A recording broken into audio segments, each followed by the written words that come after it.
I looked at that shutout win over the Lightning on Saturday. Yeah.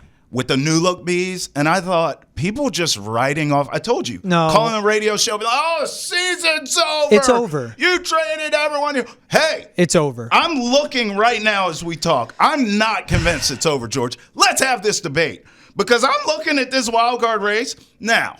I understand we're all upset, prisoners of the moment. Oh, the season's over. They're not far out, George. Couple points back right now from that last wild card Who's spot. in that final spot? Well, the Columbus Blue Jackets. Okay, then who's ahead of the Bruins? You say a couple points out. They're not the only team. There's a couple teams. Who's there? There's a couple teams in front of them. Come on. Let's All right, so right now, the last two wild card spots as of now. Yeah. As of the taping of this podcast. Yes. Sens, whose best player was just crying that they traded his friend away. Just saying. So things could go south. I'll go on. I'll go on. Blue Jackets, who I don't trust. Rangers. Red Wings. Those are real contenders. All ahead of them. No hate. Canadians, I don't believe, and then Bruins right there. So it's like a cluster of teams, but the Bruins are in that cluster, George. Yeah, with the top six of Morgan Geekie, Pavel Zacha, David Pastrnak, Cole Koepke, Casey Mittelstadt, and Vinny Lettieri. Nothing against Zacha, Pasta, Mittelstadt, and Geekie, but that's your top six. And their bottom six, they got worse. And they got prospects, and their defense is still banged up. And they're still making the mistakes. Yes, they had that like dead cat bounce game, right? Sure. Trade everyone, wake everyone up, let's go out and play, let's have some fun. They were dialed in. But that's also a team when you saw them in the off. Keep in mind too, it was a 1-0 game until late. Like Nikita Zadorov with an empty netter, and then by the time it's 3-0 after that, then they tack on one more. It's 4-0. It was really like a 2-0 game. Sure. But you still see them in the offensive zone, like figuring out chemistry, figuring out spacing. These moves are done to move past this season and look ahead. And very well, when we get into the offseason, I mentioned they have 4 firsts, which could become 5. Yeah. Those picks can be flipped into real deal guys. It doesn't have to stay draft picks. It was cool to see them do that against the Lightning. First time the Lightning have been shut out at home since 2023. They played well. Playoff team, You saw George. guys score you weren't expecting. And the Lightning are a playoff team. They are. But the reality of the conversations around this team is you don't do that. You don't blow it up like that unless you are just looking long term. Sure. Have the conversation short term. That's fine. And if they get in, great. That is such important experience for the Larais, the Patras, the Elias Lindholms, for these guys that are here right now to experience, again, playoff hockey in Boston.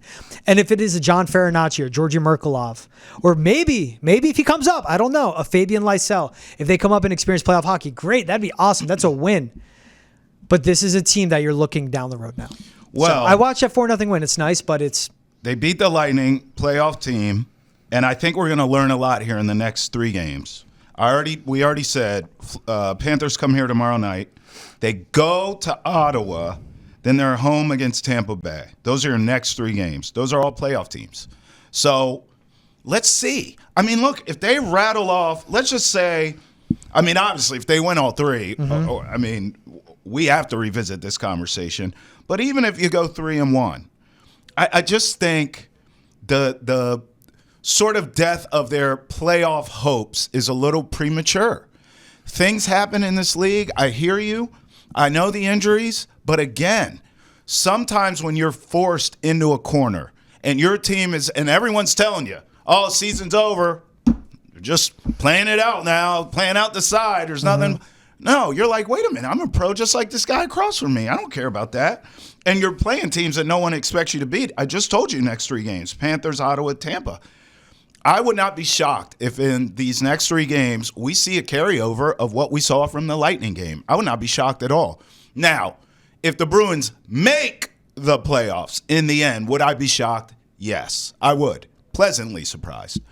But I'm just not willing to write them off just yet. I think this team, what we saw against Tampa Bay this weekend, this is who they are. They're going to fight tooth and nail to the very end. Now, of course, we can have the debate, are they talented enough to leapfrog some of these teams that are ahead of them? Okay, that's a fair debate to have. But one thing I think we both know, George, is this team's not going to go quietly into the night. And if I'm one of these teams in the cluster trying to make the wild card that I just named, I don't want to play Boston. I don't want to deal with Boston right now. Maybe earlier in the year I did when they were having issues and firing coaches and all that. But I don't want to see them right now. A team that everyone's saying, oh, they're going nowhere fast. they're rebuilding, they're playing for the future. That may be true, but in the present right now, this team is still going to show up and try to beat you down. Again, in that cluster, Ottawa, Columbus, both the wildcard teams, Rangers, Red Wings, who I do like both, Canadians, and Bruins. That's a cluster right there, even though the Islanders are in it. I'm not talking about them. So I feel like Rangers and Red Wings, just the fact they're even in this position is shocking to me. I thought they would both be better this season. The Sens, their best player, Kachuk, was crying because they traded his boy, and I never believed in the Blue Jackets to begin with, but it's cost me a lot of money because all they do is keep winning. I don't know, George. I could see the Bruins just pushing till the very end. Even if they don't get in, I still think they're going to be a factor. You're not buying it. Because I'm it's trying not to rally you. It's fine. I'm not going to get rallied. Like Cole Caulfield, Nick Suzuki on the Canadians, who they held on to everyone, yeah, too. They did. They could have sold their rentals. Yeah. But they're right there, and that's a young team that plays That's a young fast and team. scores a lot of points. They are. The Rangers got better at the deadline, and they're a team that just needs to wake up. I understand the tight race. And this Red Wings team is... I love seeing Mo Sider, Lucas Raymond emerge, and I just love seeing what they have and their best players as well. And those guys are the finally three shine teams through. right there. Canadians. And the Islanders are always going to be gritty and they're just going to be stingy and they're going to play them hard. What I want to do, I want to look at, let's go like a little rapid fire because this team, they got better long term because that's what I want to get into. Look at the Charlie Coyle trade. Yeah. Tough to part with him, but you get Casey Mittelstadt back, who is a top 6 center, which is really important for them to get better up the middle. Will Zellers in a prospect, 37 goals in the USHL this season. He's projected to finish with 48 goals. That's what's big. And this guy was a 3rd-round pick. Yeah, he's smaller in stature, 5'11", 180. He's 18 years old, but he has a good 200-foot game. He is and what he lacks in size makes up in skill, speed, ability, vision, IQ. They flipped that 4th-round pick they got in the Trent Frederick trade for Henri Jokiharju, who is 6 foot, 200 pounds, can get you 20 points a season, 60 games a year on the blue line, which is important. Mark McLaughlin for Daniil Misyul, they flip as well. They made a lot of good moves throughout this deadline. And think of even the trade that they did with Brandon Carlo. Get a 1st-rounder for Toronto and Fraser Minton. 20 years old, 6'2", 190, left shot, can play center or left wing. 2nd-round pick. In 4 years in junior hockey, 201 points in 217 games. So he's executing at that level, which is important. And that is something where they're getting serious, where they go, fine, Carlo, go to the Leafs. We want someone good in return. You got to up the price if you're going to trade him, especially within the division. Especially there. Not just. And Brandon Carlo was a great player and he was homegrown. But it got to the point at his size and how he played defensively, to a point where he was soft. The Bruins go, you are what you are. We're going to move on at this point. And they made the tough decisions. The Trent Frederick, sending him and Max Jones, getting Max Warner, a defenseman, 6'3", 185, so faster, just 21 years old. Scouts say he is a hard and aggressive shutdown defenseman in the NHL. That's their vision with him. That's what they got with him. Move Justin Brazeau, who was good, but was going to be a free agent for Mar Husnudinov, going to get that right, and bring back Jacob Lauko. 5'9", 175. That's Mara. Left shot forward, 22 years old. A Russian, 74 games of NHL experience. Not a lot, but you take it. And Lauko, who's a 4-year player in the league. And all in all, look, they shipped out 3 homegrown prospects, almost 3,000 career games, almost 700 career goals, 370 career postseason games in those guys. They got a 2nd, a 2nd, a 4th, a future 1st, a future 6th, a future 2nd, a future 2nd, Fraser Minton, a center left wing, Casey Mittelstadt, a center, Will Zellers, a center, Max Warner, Henri, Daniil, Misyul, all defensemen, and then 2 more forwards. And they went from being one of the oldest rosters in the NHL to right now the 2nd youngest. And again, those guys range from age 25 to 18. They hit such a hard reset. And now in the next 3 drafts, 4 firsts, 4 seconds, 2 thirds, 3 fourths, 2 fifths, 2 sixths, 3 sevenths. That's a team going into a rebuild. They hit the reset button really hard. And with the increased cap space, they have free agency and they can revamp their entire farm system. What do you think about the youth movement for the Bees? Tweet at us using the hashtag NESN Chat or email the chat at NESN.com. Who are some other winners and losers from around the league now that the trade deadline is come and gone? Give me a couple winners you like. Biggest winner for me is the Stars. Yeah. You go back-to-back Western Conference Final losses, and you end up fleecing the Canes for Mikko Rantanen, and they're my loser in this. Rantanen this season, 64 points in 49 games for the Avs, spent 13 games with the Canes, gets traded to Dallas 6 weeks after they traded for him before the deadline, and he inks an 8-year, $96 million contract with the Stars. Yeah, he didn't want to stay in Carolina. They offered him money. He was like, I'm out. And this is apparently the same deal he said no to for Colorado. Right. But you land with the Stars team that's really good, second place, ahead of the Avs now, and look at their top four lines. Top three, really. Combined points, including Rantanen in this. 189 points on their first line, 149 on their second line, 132 points combined on their third line on the season. It's a lot of depth scoring.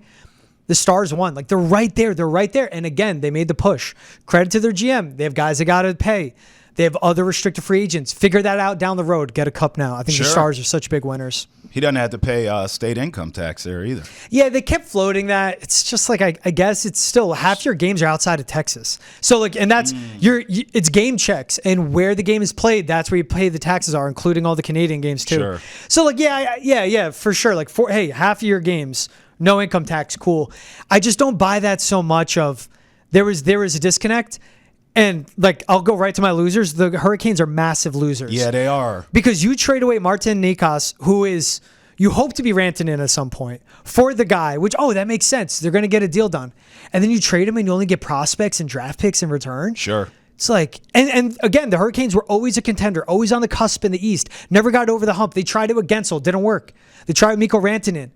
And then they traded him. Before you trade for Mikko Rantanen, you have to have, an extension and agreement, or you have him in your building for 6 weeks and you can't come to an agreement. Right. The Hurricanes, such big losers in all this. Listen, I agree with you on the Canes. I had the Kings as a loser, and the whole reason why is because I had Brad Marchand going there. But the reason why I thought the Kings was a good fit is because they need offense and they need some leadership. Defensively, I mean, they're ranked in the top 5 in the league, but they're in the bottom half offensively. So I thought they just need some guys who can put the puck on the net and put it in the net once the playoffs come around. They did not get that at the deadline. I thought they messed up. Winner, Brad Marchand, honestly. I mean, I know we're all heartbroken, and I'm sure there's a big part of him that's like, damn, I'm not a Boston Bruin anymore. But what a situation for him. I mean, he didn't want to go out west, so that's why my Kings trade didn't work. He wanted to stay on the East Coast, and he goes to the Panthers. He has a chance to get a Stanley Cup. Another cup in his career this season. I thought the Avalanche, too. Brock Nelson, they add. Charlie Coyle, they add. I mean, the Avalanche, year in, year out, have a chance to win this damn Stanley Cup every year. Yeah. And they stay, what I like about them, they stay aggressive. Yeah. They're always constantly moving, shaking, bringing in players, trading players, trying to get better, trying to kind of figure out the right formula.